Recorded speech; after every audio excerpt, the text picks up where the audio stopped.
Dear students, first group के कुछ अहम शॉर्ट क्वेश्चन बता रहा हूँ आपको। डिफाइन कंपाइलर, कंपाइलर की तारीफ लिखनी है। What is assignment operator, assignment operator क्या होता है।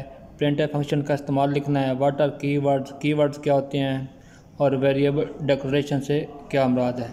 ये कुछ अहम शॉर्ट क्वेश्चन है जो फर्स्ट ग्रुप के पेपर में आए हैं, आप इनको रिवाइज कर लें। इसके अलावा कुछ और क्वेश्चन है। Define if statement, if statement से क्या मुराद है। Define data structure, data structure की तारीफ लिखनी है। What are control statements, what is the use of selection statement, selection statements का इस्तेमाल क्या है। कंट्रोल स्टेटमेंट्स क्या होती हैं। डाटा स्ट्रक्चर से क्या मुराद है। इफ स्टेटमेंट को डिफाइन करें, इफ स्टेटमेंट की तारीफ लिखें। यह भी कोई शॉर्ट क्वेश्चन है जो फर्स्ट ग्रुप के पेपर में आए हैं, आप इनको भी देख लें और इनके अलावा कुछ और सवाल इनसे मिलते जुलते भी तैयार कर लें। इसके अलावा कुछ प्रोग्राम हैं जिनकी आप लोगों ने एरर बतानी है। ये एक छोटा सा प्रोग्राम है, इसकी जो फर्स्ट लाइन है इंट x = 15 है, इसके बाद सेमी कोलन आना है। तो इसकी जो पहली लाइन है इसमें ये एरर है, तो इसको आप मेंशन कर लें। इससे मिलते जुलते कुछ और भी कोड को देख सकते हैं। इसके अलावा एक और कोड है, इसमें आप लोगों ने एरर फाइंड करनी है। तो इसमें आप लोगों का जो एरर है वो प्रिंट एफ के बाद एक तो कॉमन डालो, वहाँ पे सेमी कोलन आना चाहिए, और ऊपर एफ जो स्टेटमेंट उसके बाद सेमी कोलन नहीं आना चाहिए। यानी एफ एज इज ग्रेटर 18, इसके बाद सेमी कोलन नहीं आना चाहिए। इसके अलावा इस प्रोग्राम की आउटपुट लिखनी बड़ी सिंपल सी आउटपुट इसकी है। 3 दफ़ा आप लोगों को पाकिस्तान स्टेटमेंट लिखनी है एक ही लाइन में, क्योंकि आगे \n जो है वो इस्तेमाल नहीं हो, इसलिए ये पाकिस्तान 3 दफ़ा एक ही लाइन में इसकी आउटपुट आएगी। पाकिस्तान पाकिस्तान पाकिस्तान, एक ही लाइन में आप लोगों ने इसकी आउटपुट लिखनी है। इसके अलावा एक और प्रोग्राम है जिसकी आउटपुट बतानी है।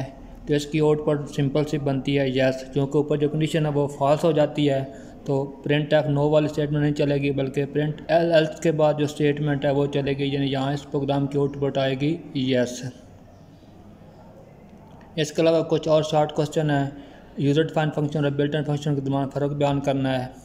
फंक्शन सिग्नेचर से क्या मुराद है, और फंक्शन की रीयूजेबिलिटी, फंक्शन को दोबारा इस्तेमाल करने से क्या मुराद है।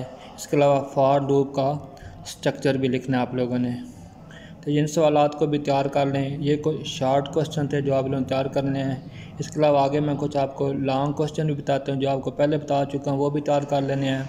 और ये फर्स्ट ग्रुप के पेपर में जो कुछ लॉन्ग क्वेश्चन आए आप इनको भी देख लें, हो सकता है इनमें भी कोई दोबारा पेपर में आ जाए। तो लॉन्ग क्वेश्चन में से जो पहला लॉन्ग क्वेश्चन है वो है कांस्टेंट को डिफाइन करना, उसकी 3 टाइप्स बयान करनी है। इंटीजर कांस्टेंट, रियल कांस्टेंट और करैक्टर कांस्टेंट। इनकी तारीफ़ें याद कर लें। आप इनसे मिलता जुलता जो वेरिएबल की टाइप्स हैं वो तैयार कर लें। इससे मुतल्लिक़ वो सवाल आ सकता है। ये कांस्टेंट वाला फर्स्ट ग्रुप में आया है, तो इससे जो दूसरा सवाल था वेरिएबल की टाइप्स, वो वाला आप सवाल तैयार कर सकते हैं। तो कांस्टेंट की 3 टाइप्स हैं, integer constant, real constant and character constant. के अलावा ये फार्मर स्पेसिफायर वाला सवाल आया है। फार्मर स्पेसिफायर में आप लोगों ने 3 फार्मर स्पेसिफायर को बयान करने एग्जांपल के साथ परसेंटेज सी जो है करैक्टर के इस्तेमाल होता है, आपका परसेंटेज आई या डी जो आपका इंटीजर के इस्तेमाल होता है, और फ्लोट के लिए परसेंटेज एफ इस्तेमाल होता है। इनको भी आप लोगों ने एक एग्जाम्पल बयान करनी है। इसका भी मैं आपको यहाँ पे सोल्यूशन बता रहा हूँ। ये देखें सवाल लिखा हुआ फार्मर स्पेसिफायर की, ऊपर डेफिनेशन लिखी है। Format specifier use to specify format of data type during input and output function. Format specifier is always preceded by operator percentage sign, यानी फार्मर स्पेसिफायर से पहले हमेशा परसेंटेज की अलामत आती है। ये आगे उनकी एग्जांपल के साथ मैंने कुछ ये नीचे वजाहत किया है। हाँ, तो आप इन एग्जांपल को भी तैयार कर सकते हैं। इसके अलावा एक प्रोग्राम भी आपका फर्स्ट ग्रुप में आया है। अगर आप पहले 2 चैप्टर के लॉन्ग क्वेश्चन याद कर लें तो आपका पेपर इस तरह हल हो जाएगा। शुक्रिया।